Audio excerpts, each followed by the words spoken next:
वरना महिला के नाम पर कि तो कौन इंडस्ट्री वाली आप पॉपकट वाली औरत चली आएगी नौकरी में, तो आपके महिलाओं को हर हुकूक मिलेगा।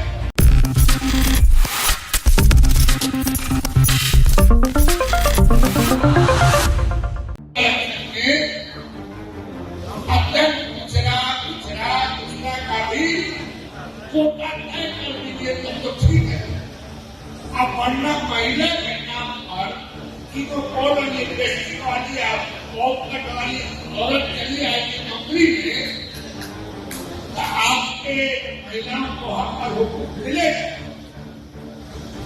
हम तो कहेंगे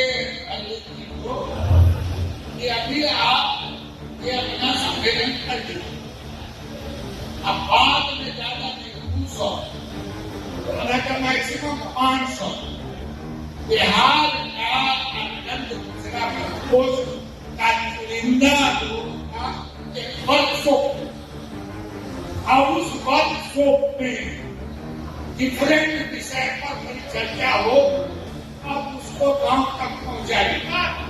नारी शक्ति का अपमान is इंडी गठबंधन की पहचान. This has been proven by the statement of misogynistic person like Abdul Bari Siddiqui of the RJD, who says that the Nari Shakti Vandan Adhiniyam, which was passed by the efforts of the Modi government, will lead to women applying lipstick and bob cut coming into politics. This is an insult of all the women of this country. It is an insult of all the women everywhere across the world. But this is the mindset of the India Alliance. This is nothing new.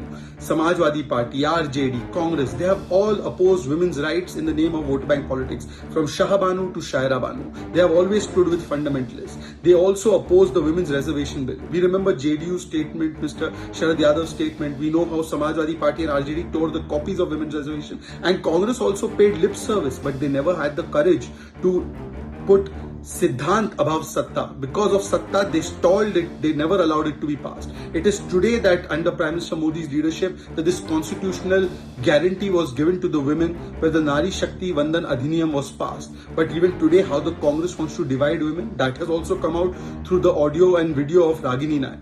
But today the question must be asked that the Congress party should tell us what their stand is on RJD. They should tell us what their stand is on this kind of statement that is made. This is an insult to the women. Will the Congress's spokespersons come out and speak? No. Because Archana Gautam of the Congress party, Kalpana Verma, MLA of the Congress party, they have been harassed by Congress leaders. But no statement by Rahul, Priyanka and other Congress spokespersons. They have been silent on the number of incidents that have taken place in Rajasthan. Rajasthan has become number one in women atrocities. Hanumangarh, Sikar, Jaipur. We have seen the incident of Bhilwara, Pratapgarh. Not a single word is uttered. In fact, a chief minister who says rape cases are fake is given a red carpet to continue as the chief minister and the home minister. This is the true mindset of the India Alliance and the Congress party. On the one hand, we are doing Nari Shakti ko Vandan. They are doing Nari Shakti ka Apman.